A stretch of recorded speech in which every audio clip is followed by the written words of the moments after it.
안녕하세요 여러분, 시고치입니다. 최근에 오프로드를 좋아하는 사람으로서는 지나칠 수 없는 뉴스가 또 있었죠. 바로 램 TRX. 그래서 오늘은 TRX에 대해서 이야기를 나눠보도록 하겠습니다. 현존 최강 오프로드 픽업 트럭 하면은 뭐니뭐니 해도 포드 랩터죠. 물론 램 레벨도 있고 TRD 프로 턴드라도 있고 램 파워웨건 뭐 얘네들이 있긴 한데, 그래도 오프로드 하면은 그냥 랩터가 짱이에요.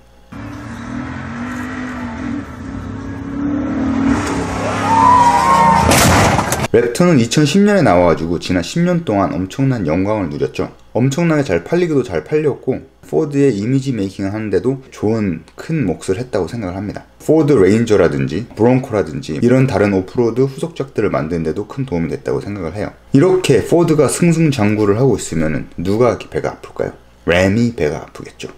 뭐 램뿐만 아닐 거예요. 근데 이제 램이 그렇게 자존심을 많이 부립니다. 포드는 지난 거의 40년 동안 미국에서 가장 잘 팔리는 차를 만드는 회사예요. F150. 이 승용차, 트럭 다 포함해가지고 F150이 지난 근 40년 동안 1위를 뺏긴 적이 없어요. 그래서 다른 트럭 회사들은 약간 그냥 인정하는 분위기인데 램이 그렇게 1등을 먹고 싶어서 항상 안달이 난 약간 캐릭터, 뭐 이런 이미지가 있어요. 그래서 포드 랩터가 잘 나가니까 2016년에 벌써 램이 TRX를 만들겠다고 발표를 했습니다. 그리고 드디어 2021년형으로 공식으로 TRX가 발표가 됐어요. 오늘은 이 발표된 TRX에 대해서 알아보면서 왜 TRX가 참 안타까운 망작인지 얘기를 해보도록 할게요. 물론 저는 포드 랩터 오너로서 이 영상에는 바이어스가 많이 있을 겁니다. 그럼 먼저 스펙부터. 6.2인치 슈퍼차지 V8, 702마력, 650 풋파운드 토크, 0-60, 그러니까 0-100 4.5초, 쿼터마일 12.9초. 이게 헬캣 엔진이에요. 미친 숫자죠. 이 풀사이즈 픽업 트럭에서 도저히 나올 수가 없는 숫자입니다. 진짜 괴물이에요. 이 정도면 지금 랩터 완전히 씹어먹죠. 그런데 여기서 끝. 나머지는 지난 10년간 있었던 포드 랩터의 스펙을 거의 그대로 따라 했어요. 그래서 나머지 스펙 비교해 보겠습니다. 먼저 둘 다 와이드 바디, 둘 다 35인치 타이어에다가 비드락이 가능한 휠, 오프로드 레이싱 서스펜션이 들어갔고요. 랩터의 경우에는 앞에는 13인치, 뒤에는 13.9인치 휠트가 있고요. TRX는 13인치, 14인치 이렇게 있습니다. 최저지상고는 랩터 11.5인치, TRX 11.8인치, 페일로드 1200파운드, 1300파운드, 토어 레이팅 8000파운드에서 8100파운드. 그냥 거의 그대로 갖다 쓰면서 숫자만 조금씩 더 높였어요. 거의 의미가 없는 정도의 업그레이드입니다. 솔직히 너무 따라한 거 아니에요? 물론 자동차 만드는 회사에서 당연히 그럴 수 있죠. 그리고 램은 그거를 전혀 숨기지 않습니다. 오히려 대놓고 광고를 해요. 처음 발표할 때도 영화 주라기 공원의 이 마지막 그 장면, 그 명장면이죠. 이거를 그냥 그대로 갖다 넣었어요.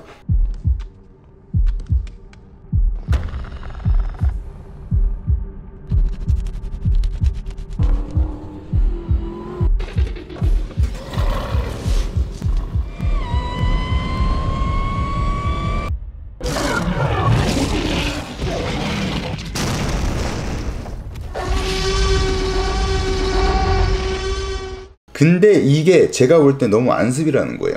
먼저 랩터, 너무 좋은 이름이에요. 랩터 하면 스마트, 스피드, 민첩하고 날렵한 뭐 이런 이미지가 있죠. 그래서 현존 최강이라고 공공연히 불리우는 파이터 제트의 이름도 F-22 랩터예요. F-22 TRX가 아니고요. 반면에 TRX의 이미지는 어때요? 분명히 최상위 포식자긴 한데 스마트하다거나 빠르다거나 뭐 민첩하다거나 뭐 이런 이미지는 전혀 없죠. 덩치 크고 힘세고 뭐 약간 힘센 동네 바보형? 그리고 슬프게도 실제로도 그렇게 돼버렸습니다.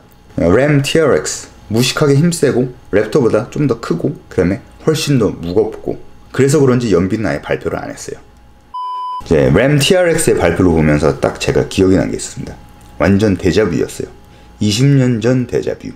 당시에는 하이 퍼포먼스 픽업 트럭이 유행을 할 때였고요. 그 유행을 시작한 것도 포드였습니다. 포드에서 포드 F-150 SPT 라이트닝을 만들었어요.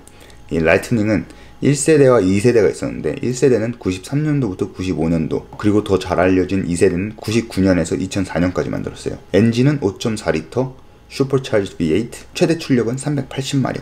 포드 라이트닝이 잘 나가니까 또 누가 붙어요? 램이 붙죠. 램 SRT10을 가지고 나왔습니다. 근데 언제 가지고 왔어요? 2004년에 포드가 라이트닝을 처음 시작한 게 93년도. 그러니까 그때부터 11년 후에, 그리고 2세대 라이트닝을 딱 접으려고 하는 시기에 그때 가지고 나온 거예요.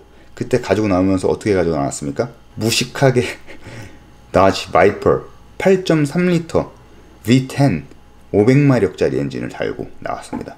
그래서 어떻게 됐어요? 망했어요. 벌써 하이 퍼포먼스 픽업 트럭 마켓이 죽어가고 있었기 때문에 라이트닝은 2004년을 마지막으로 발을 뺐고요. 뒤늦게 가져온 램은 2004년에 가지고 나와가지고는 2006년까지 3년밖에 못 팔고 끝났습니다. 지금 상황이랑 너무 똑같죠? 2010년부터 팔던 랩터를 잡겠다고 2021년형으로 처음 나오는 거잖아요. 11년 후에요.